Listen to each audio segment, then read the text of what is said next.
Here are the horoscopes for the week of the 13th to the 19th of June 2016. We have had a lot of tension lately, and the Grand Cross has pulled us in many different directions over the last 3 weeks, amongst other aspects.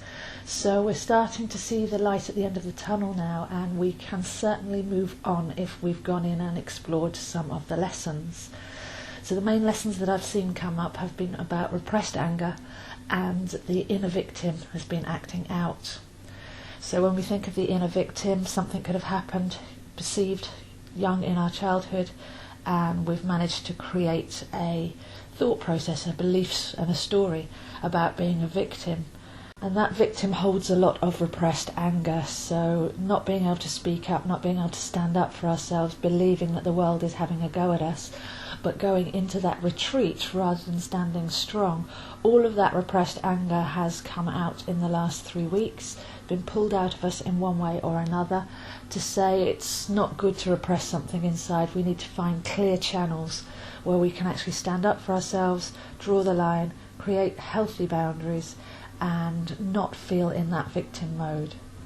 And this has been about healing that victim, about actually knowing that we're there for ourselves, that we are strong, and we don't need to inflict our anger on others or imagine that others are going to attack us if we can heal both of those parts of the equation. So the repressed anger, attracting to us anger, so that the inner victim can actually come out and be healed. That's been a big story over the last 3 weeks. By Monday we have Mercury moving into Gemini, so we're saying goodbye to the Taurian energy now, and Mercury is at home in Gemini. So this is very quick-witted and fast thinking. This is wonderful as we have the new moon in Gemini growing in its 2-week window. This is wonderful for inspiration. So this week we can start to study the mind. While Mercury was in Taurus, we had a look at the heart-mind and where we're in alignment or out of alignment with that. And now we're going into the active use of the mind with Mercury in Gemini. Where can we put our focus? Where can we put our attention? Where do we draw down ideas and turn them into thoughts, words and actions? So not a bad idea to have a plan of something to do with the mind, learn something or apply yourself to something while we're in this next phase, which is for the next couple of weeks. By Wednesday we have Neptune turning retrograde in Pisces, so this is very slow. We've felt this over the last couple of weeks too, maybe a little bit tired, very strong dream state, because when Neptune is stationary it's like being between the worlds. So very strong on the cellular intuition and very strong on the dream state. Are we awake? Are we asleep? Nothing really has seemed to go forwards, everything a little bit foggy and misty, but quite comfortable if you can relax into not having to make progress or control. Big story has gone on with Neptune opposite Jupiter. Where are we trying to control? Where are we trying to plan and plough ahead? And where can we just fall back and surrender into the mists of Neptune, into the ocean of acceptance, and just let everything unfold on a bigger scale? So by Tuesday, Neptune going retrograde, this will take a long time again just to slowly go backwards, but this takes us in because Neptune is like a tuning fork. It's like I say, our cellular, our emotional inner memory and compass.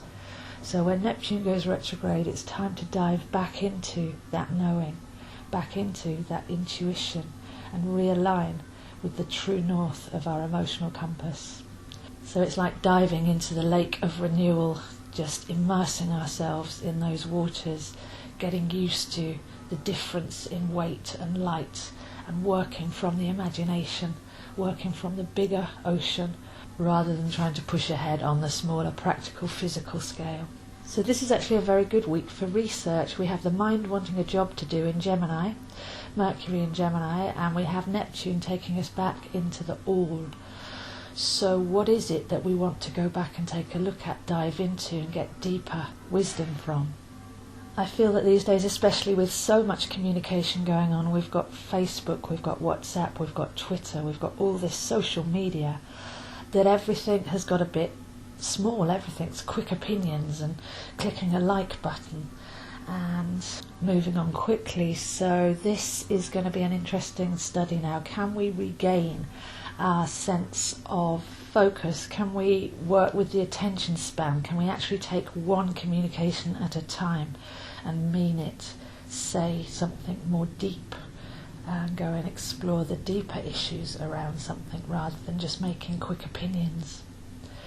So that's Jupiter meeting with Pluto in a very good harmonic for the next few weeks, saying, well, put your focus somewhere that matters, go deep, do the research, look at everything from 360-degree perspective rather than having to have an opinion and make our minds up and skip along to the next issue, but really dive into something, explore the bigger areas in life, and make sure that you're sovereign to your total belief system rather than just knee-jerk reaction to whether your gut likes something or not in the first couple of seconds. So deep inner standing, deep wisdom, deep research, and a journey there to actually find our fundamental beliefs and nourish a maturity and a perspective and make our own minds up rather than just being told what to think or to skim and not bother thinking at all. So something that we can understand, something that we can put our hearts and our minds into, a very good course of study for the next couple of weeks to dive deeply in with this Jupiter-Pluto trine and with Neptune retrograde in Pisces, dive into the bigger issues and put that Mercury mind to good use.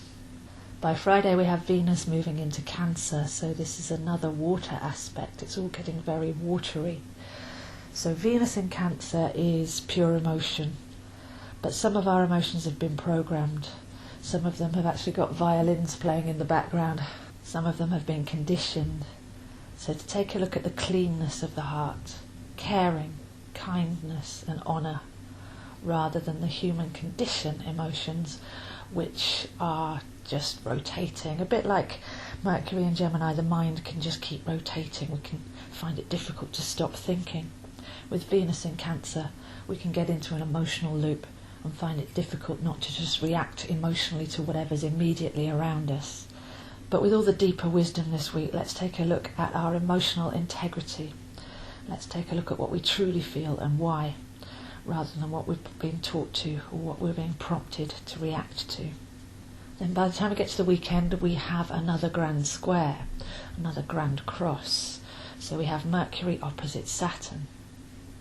Saturn's retrograde in Sagittarius, so yet again this says put your mind to going back to study something deeply that's of worth. And we're moving into the solstice now as well, so on the 21st to the 24th the sun crosses over the highest point in the chart and we begin the dark half of the year.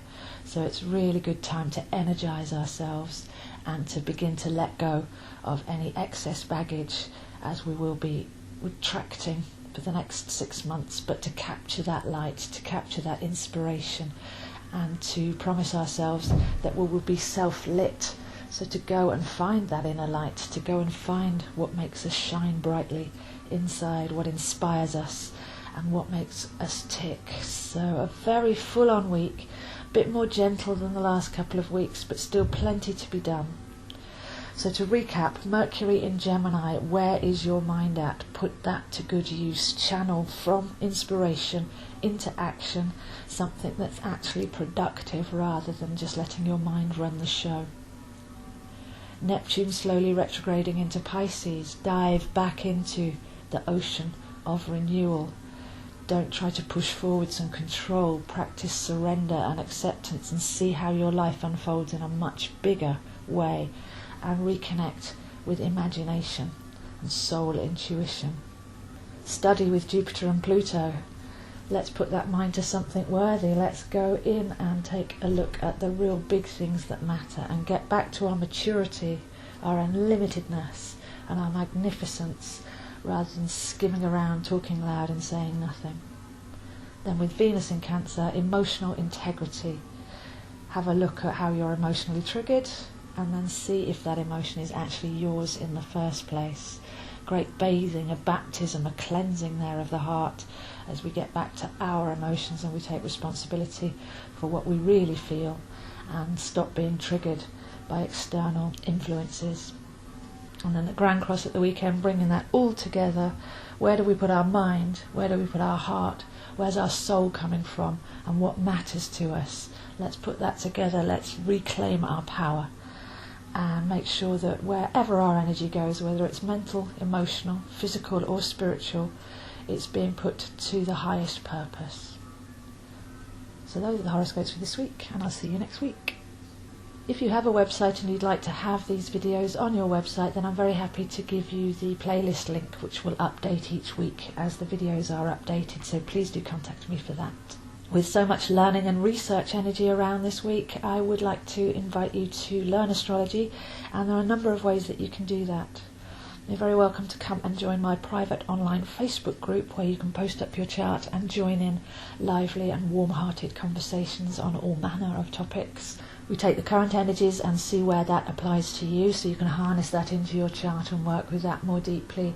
And we have discussions on tarot, numerology, current energetic shifts and timelines. If you'd like to study astrology, I have a number of online courses which are a video and notes to follow along with and email access to me, so please do check those out. Or of course, if you'd like a one-to-one reading, I'm available in person or over Skype, so that we can sit down together and take a long look at your chart and how you can work with your own energies. So for any of that, please do contact me, zoehines7@gmail.com.